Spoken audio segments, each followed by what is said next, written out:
మా ఇంటి పక్కనే గోపాలరావు ఇల్లు. గోపాలరావు నేను స్నేహితులం అనే కంటే ఒకే ఆఫీస్లో పనిచేస్తున్న వాళ్ళం అనొచ్చు. గోపాలరావు 2 పోర్షన్ల ఇల్లు కట్టాడు. ఒకటి తను ఉండడానికి, రెండవది అద్దెకివ్వడానికి. కానీ అద్దెకొచ్చిన వాళ్ళందరిలో ఏదో లోపం వెతికి చూసి ఇల్లు అద్దెకివ్వడానికి సంకోచించేవాడు. అలా అద్దెకు వచ్చే వాళ్ళు రావడం, గోపాలరావు తటపటాయించడం జరిగేవి. ఓసారి ఓ కుటుంబం వచ్చింది అద్దెకు. అన్ని విధాలుగా బాగుంది కదా, ఆ కుటుంబం మంచిదే కదా, మరెందుకు కాదన్నారు అని గోపాలరావును అడిగాను. చూడండి ఈశ్వరరావు గారు, అన్నీ బాగున్నాయి, కానీ వాళ్ళ కుటుంబంలో ఓ పండు ముసలమ్మ ఉందంట. అతని తల్లంట ఆమె. ముసలి వాళ్ళంటే ఎప్పుడూ ఏదో రోగం రొస్టు, ఆ తర్వాత హరీమనడం. ఇంత ఇల్లు కట్టి ఇంట్లో ఒకవేళ అలాంటి అశుభం జరుగుతుందేమోనని వాళ్ళకి ఇల్లు అద్దెకివ్వలేదు అని చెప్పాడు గోపాలరావు. దానికి నేను కుటుంబం అన్న తర్వాత తల్లి తండ్రి ముసలాళ్ళు కాకుండా ఎలా ఉంటారు? రేపు మనము అంతే కదండి.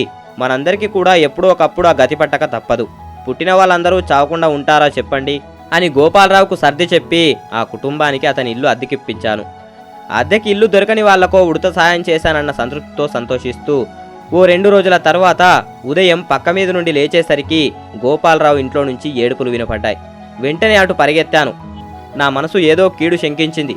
ఒకవేళ గోపాలరావు అన్నట్టు అద్దెకి దిగిన వాళ్ళ ముసలమ్మ గాని పోయిందేమోనని. కానీ అక్కడికి వెళ్ళాక తెలిసిందేంటంటే గోపాలరావు అమ్మగారు తెల్లవారుజామున గుండెపోటు వచ్చి చనిపోయారని. అప్పుడనిపించింది యద్భావం తద్భవతే అని ఊరికే అనలేరు పెద్దలు. అద్దెకు దిగిన బామ్మగారు మాత్రం ఎంచక్కా ఉన్నారు. ఇంతకీ ఫలశ్రుతి ఏమిటంటే గోపాలరావు గారి అమ్మగారు పోయిన తిథి వార నక్షత్రాలు మంచివి కావని తెలిసి అద్దెకి దిగిన వాళ్ళు కాస్త ఖాళీ చేసి వెళ్ళిపోయారు. గోపాలరావు కూడా ఇల్లు విడిచిపెట్టక తప్పదని తెలిసి అద్దెకి ఇంటి కోసం వేటలో పడ్డాడు. మరి ఆయనకి ఇల్లు అద్దెకిచ్చేవాళ్ళు ఎన్ని ఆలోచించాలో. అందుకే పోనీలే పాపమని మా ఇంట్లో ఉన్న ఓ చిన్న పోర్షన్ ఖాళీ చేసి గోపాలరావుకు అద్దెకిచ్చాను తాత్కాలికంగా. మన మనసులో ఎలాంటి భావన ఉంటే అలాంటి ఫలితాలే కనబడతాయని గోపాలరావుకి అనుభవంలోకి వచ్చింది.